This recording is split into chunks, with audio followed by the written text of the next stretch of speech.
away from her! Stay. Oh, shit! Oh, fuck! Loosen him up. We can go skinny dipping. He's my cousin. He's my second cousin. Hi. Mind if I touch your wiener? What? In the state of New York, Gary returns to the home of his ex-girlfriend, with whom he had a 3-month relationship, as he approaches the house with his dreadlocks and attach a hook to the car.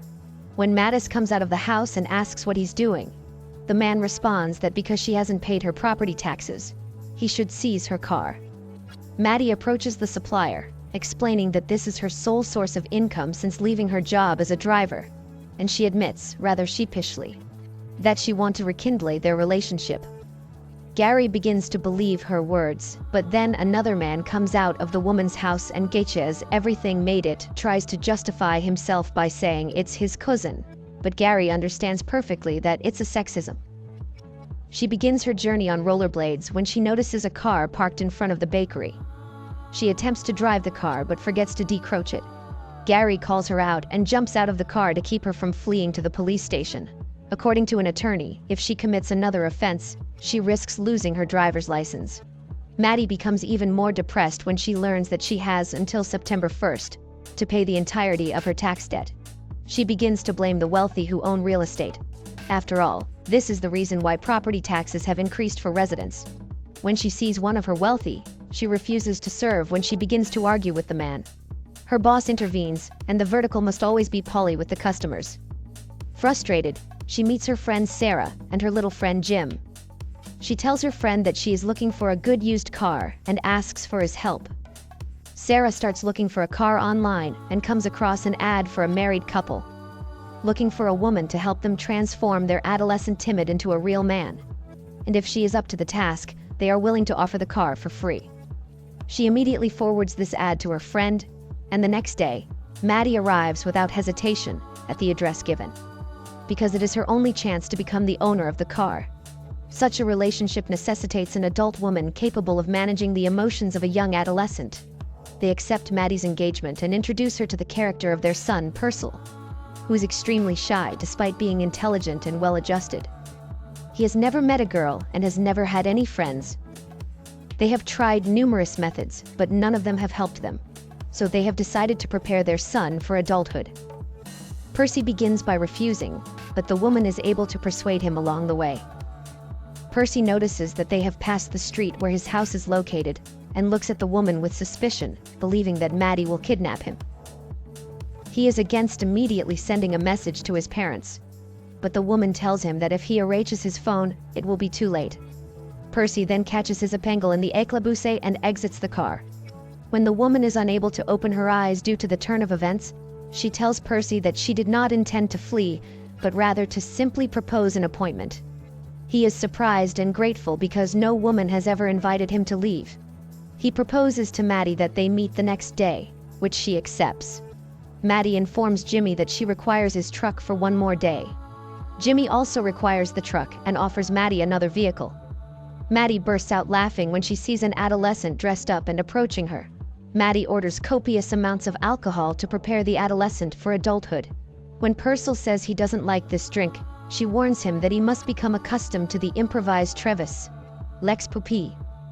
Once Maddie's friend joins them and proclaims that she has found her soulmate, he warns the young person that she might disappear at any time. When he leaves, the young person asks him why Maddie left with Travis if she didn't want to marry him. Persuaded by an interdiction sign, he refuses to swim in the water. Maddie begins to disassociate herself from him by telling him that there is nothing to fear. Seeing that Purcell refuses to believe her, she asks him if he finds her antipathic in order to demonstrate that he does not believe her. Percy becomes disoriented and falls into the water with her. When Maddie notices a bunch of emaciated young boys on the beach, she immediately jumps out of the water and begins harassing them. Purcell admits that his gesture has irritated her, and she returns to her car. Percy and his phone, which he has hidden in the trunk of his car. Maddie sees it as a challenge because she enjoys the smell of gasoline. And because she is on probation, if she is apprehended by the police again, she risks losing her driver's license. To avoid the authorities, she drives through the tunnel when they arrive at her house. Maddie dances enthusiastically in front of the adolescent when I suggest that he make love to Percy. However, when Maddie removes her chemise, she is horrified to see that his dose is covered in urticaria. It appears that this is due to the adolescent's excitement, while I suggested that he induet the dose of cream against the cutaneous. Adolescent excuses him for not being able to make love to him and promises to be ready the next day. The next day, he begins to walk the dogs from the shelter on the beach, among them a dog named Milo, who is the closest to Paris. He then spends the rest of the day playing blazer tag and arcade games, and a bond develops between them, and Maddie begins to talk about her life up until the age of 18. Purcell receives a letter from his new love and goes to meet her. She is shocked to learn that her new love is a man named Jody. When Percy leaves, Jody warns Maddie not to do anything bad to the teenager while he prepares to sleep. Natalie, one of her acquaintances, notices and compliments him. Natalie invites Purcell to a party organized by her friends and returns to her table of return a table. Percy informs me that he is going to get his driver's license so that he may see me on weekends while he is studying. Maddie understands where he wants to go and admits that she does not believe in long-distance love. When Purcell asks what she wants, she responds that she just wants to enjoy the evening, which frightens the adolescent, who gets up and walks away, followed by Maddie, who tries to explain why. Maddie believes he will return to them, but Percy asks the chauffeur to bring them to the party, where Natalie spoke with them a few minutes later. When Maddie enters the house in search of the adolescent and discovers that Purcell is alone with Natalie, she is immediately in a state of shock, realizing the risk of not being able to get the car if the adolescent sleeps with someone before quickly fouille Percy tries to defend the woman by punching him in the face, but his blow hits him. Maddie, who has only recently regained consciousness, assures him that everything is fine and drives him outside the next day. Percy tells his parents that a girl has entered his life and that he wants to learn to drive in order to meet her. His parents appear to know nothing and inquire about the type of girl he meets.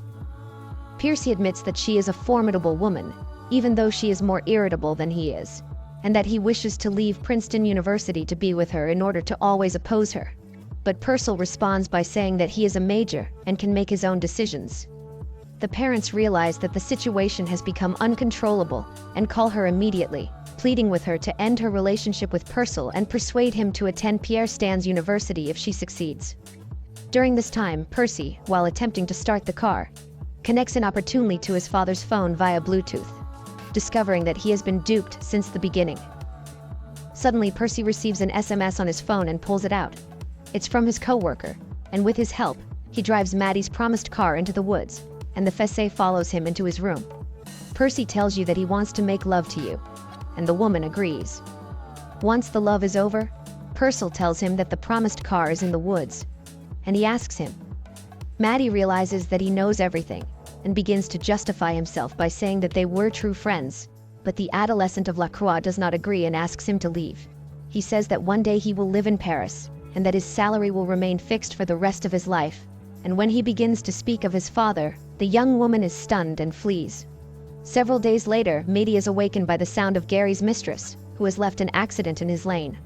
As a result of this accident, the woman becomes chauffeur over, is exempt from taxes, and saves her home. However, her happiness does not last long because her best friend Sarah is about to relocate with Jimmy to another city. The value of real estate in the city has increased, and they do not have the means to purchase a house in this new city. Modest jumps onto the hood of the car, but the adolescent clings to the accelerator and hurls a joyous fire whose blazes inflame the woman's clothes. Later, Maddie confesses to perceiving that she plans to sell the house and move to California to start a new life. Percy bids his parents farewell and returns to Maddie, whom he had accompanied to university. The woman tells him that in order for her to not feel alone in California, she has adopted a dog named Milo. The film comes to an end. In the gripping finale of the 2023 film, The Challenge, the story takes an unexpected twist. The protagonist, after a series of grueling trials and tribulations, finally confronts the enigmatic antagonist in a climactic showdown. As they engage in a fierce battle of words and actions, the tension is palpable. The antagonist, once seemingly invincible, begins to unravel emotionally, revealing a vulnerability that had been hidden throughout the film. In a surprising turn of events, the protagonist chooses empathy over vengeance, offering the antagonist a chance at redemption. The antagonist, overwhelmed by this unexpected act of compassion, hesitates, but ultimately accepts the offer. This moment of redemption marks a powerful transformation in the story, emphasizing the potential for change and growth, even in the face of adversity. As the film concludes, the characters' paths diverge, each embarking on a new journey towards self-discovery and redemption. The closing scenes leave the audience with a sense of hope and the belief that, in the end, humanity's capacity for forgiveness and understanding can triumph over even the most significant challenges. The challenge serves as a poignant reminder that sometimes, the most significant challenges we face are the ones within ourselves, and redemption is always within reach. The lesson of the film, the challenge, is that empathy and forgiveness have the power to break the cycle of conflict and lead to personal growth and redemption. Dear viewers, I want to express my sincere gratitude to each and every one of you who took the time to watch my video on YouTube. Your support and engagement mean the world to me. Whether you stumbled upon my content by chance or have been a long-time subscriber, your views, likes, and comments inspire me to keep creating and sharing. It's your continued encouragement that fuels my passion for producing content that resonates with you. So, from the bottom of my heart, thank you for being a part of my YouTube journey. Your support is the driving force behind the content I create, and I can't wait to bring you more in the future. Warmest thanks, AP Movies.